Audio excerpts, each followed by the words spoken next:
I have a thought. Oh, what's on your mind? We have an opportunity that I believe we should take advantage of. To the point. My mother was once divested of a particular grimoire by a most annoying Templar hunter. It occurred long before I was born, but even today, Flemeth speaks of the loss with great rage. With the circle of magi in such disarray, it occurs to me that this might be the perfect time to recover the tome from their possession, for surely it eventually ended up in their hands. What makes you think the mages still have this book? Flemeth is a sorceress of legend, is she not?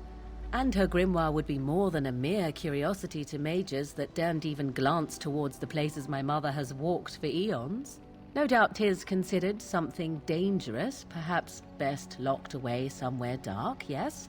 And if not, then at least I know it does not exist. But there is no harm in looking, surely?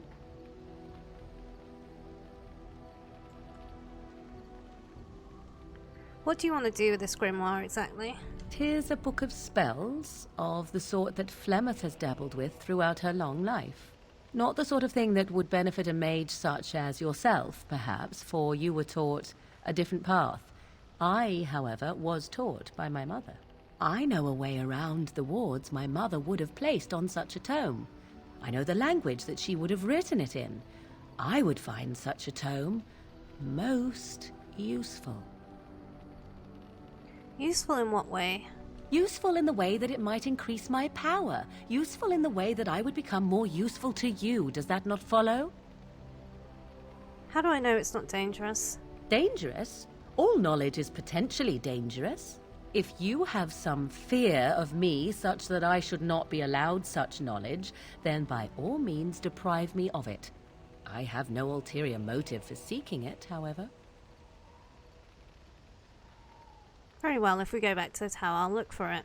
Good. I am most interested to see its contents, should it be located. The grimoire is leather-bound and adorned with the symbol of a leafless tree, should you come across it. If not, however, then I shall simply put it out of my mind. You are not quite as callow as I thought. That is unexpected. Thanks, I guess? You're welcome. So will you tell me now why you were caged? I caged myself. A weak mind is a deadly foe, as you are no doubt aware. What do you mean by a weak mind? That is complicated. I told you before that I was sent here. I was not sent alone. I came to your lands with 7 of the Beresad, my brothers, to seek answers about the Blight. We made our way across the Ferelden countryside without incident, seeing nothing of the threat we were sent to observe. Until the night we camped by Lake Calenhad. They came from everywhere. The earth beneath our feet, the air above us. Our own shadows harbored the Darkspawn. I saw the last of the creatures cut down, too late. I fell. What happened to the other Canary? I am told no others survived. I don't know how long I lay on the battlefield among the dead, nor do I know how the farmers found me. I only know that when I woke I was no longer among my brothers. And my sword was gone from my hand. You probably dropped it on the battlefield. Perhaps. I searched for it, and when that failed I asked my rescuers what had become of it. And then? I killed them. With my bare hands. I did. I knew they didn't have the blade. They had no reason to lie to me. I panicked. Unthinking, I struck them down. You panicked over a lost blade? That sword was made for my hand alone. I have carried it from the day I was set into the Beresad. I was to die wielding it for my people. Even if I could cross Ferelden and Tevinter unarmed and alone to bring my report to the Arishok, I would be slain on sight by the Antam.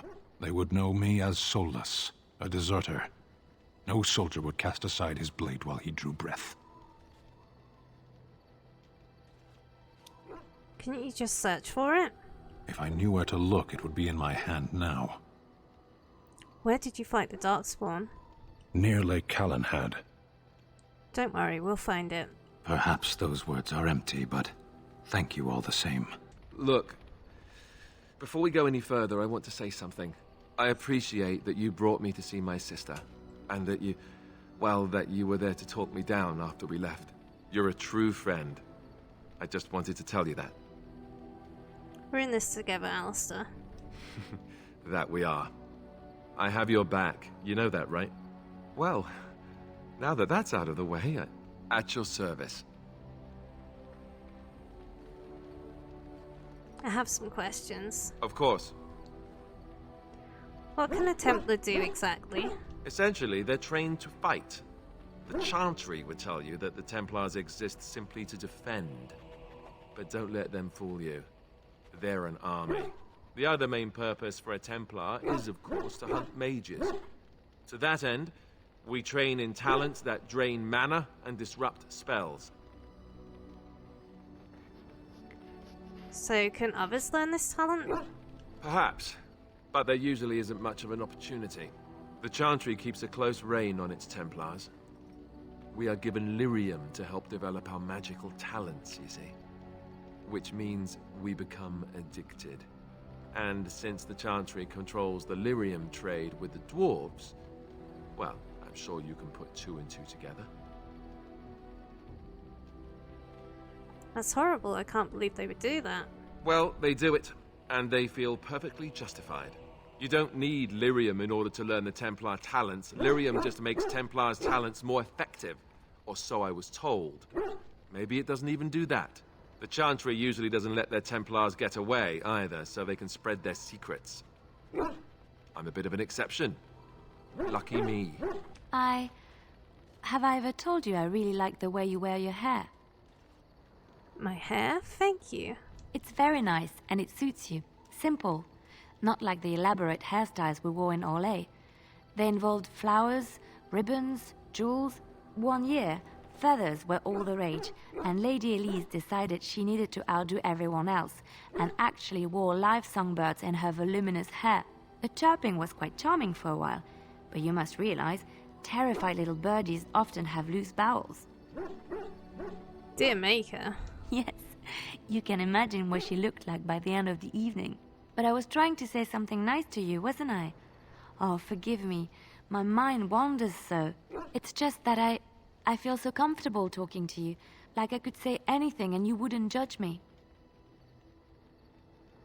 I actually do like the way you ramble. You see? This is what I mean. You're such a pleasure to talk to.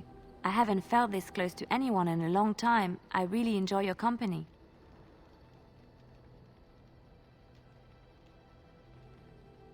You're a treasured friend, Liliana.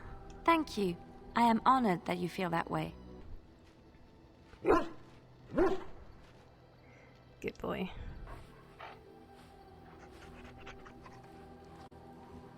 What? You found Flemeth's grimoire? When I spoke of it to you, I did not truly hope... This is a most fortuitous event.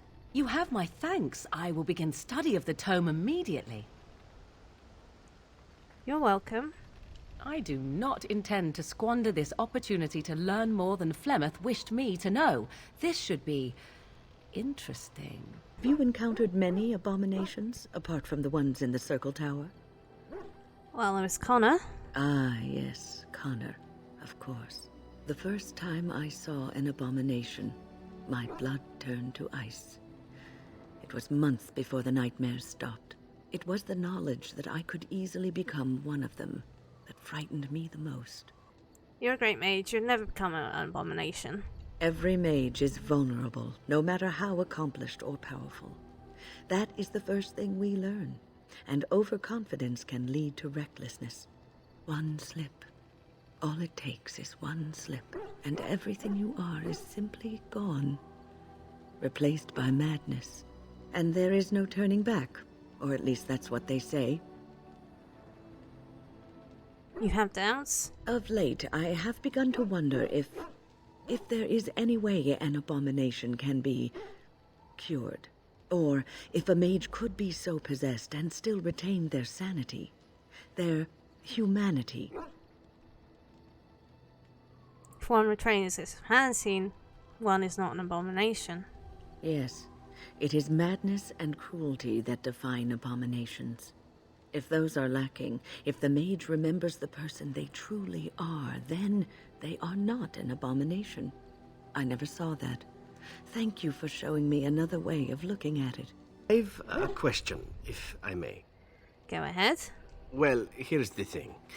I swore an oath to serve you, yes? And I understand the quest you're on, and this is all very fine and well. My question pertains to what you intend to do with me once this business is over with, as a point of curiosity.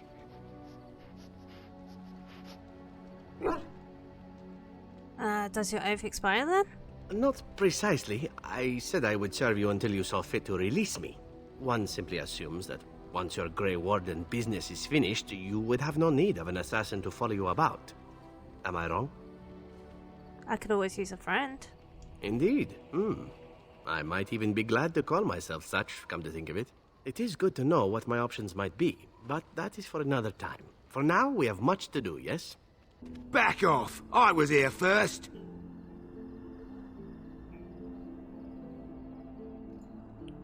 You haven't seen a sword lying around here, have you? Why, you looking to buy one? Only if it's a Canary blade. A Q what? The giants you're pillaging. Oh, them. To tell the truth, this place was mostly picked clean when I got here. I got part of a glove the wolves didn't chew too badly, though. I think it was a glove, anyway. I know, don't say it, I got cheated. I knew the guy who was here before me. He sold me this spot. Said he found giants and all kind of crazy valuables. He didn't mention that he'd taken everything but the bones and the dirt already. His name's Ferelden. Squirrely little bastard, if you ask me. Which you didn't, but I said it anyway. Where is he now? He was going to Orzammar, he said. I imagine he's gotten there by now. If you find him, tell him I sent you. It'll scare the piss out of him. Ha! I have been studying Mother's grimoire. Do you wish to hear what I have found? If you must. 'Tis not what I expected. I had hoped for a collection of her spells, a map of the power that she commands. But this is not it. So it's for nothing? No, not for nothing. There is much of interest here in her writings, and one thing in particular I find fascinating. Here, in great detail, Flemeth explains the means by which she has survived for centuries. A spell of immortality? Oh, if only 'twere so. Flemeth has raised many daughters over her long lifetime.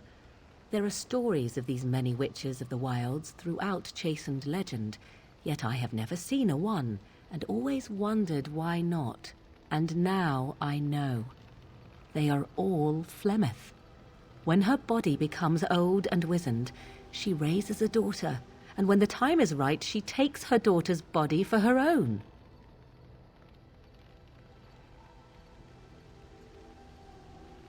Are you certain about this? Indeed. That is primarily what this tome details. The various daughters that Flemeth has acquired. Their preparation and training. I recognize all of it. I am to be her next host. This is my purpose.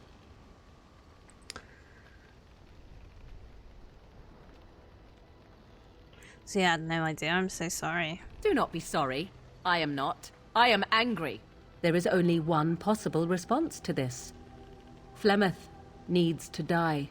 I will not sit about like an empty sack waiting to be filled. Flemeth must be slain, and I need your help to do it.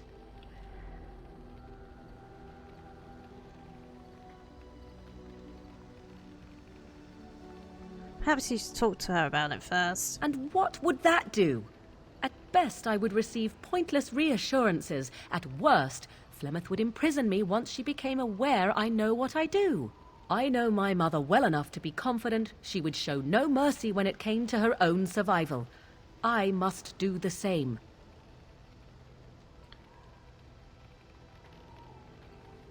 Why do you need my help? Because if she is slain while I am near, I am not certain that she will not simply be able to take possession of me right there.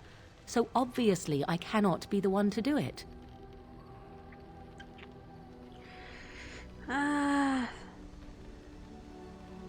Kill Flemeth.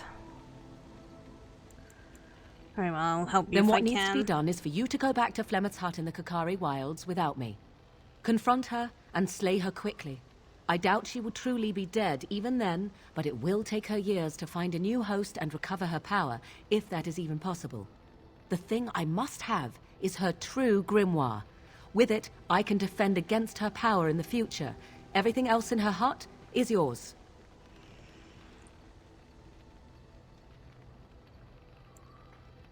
I'll see what I can do. I am grateful. The sooner this can be done, the sooner it will set my mind at ease.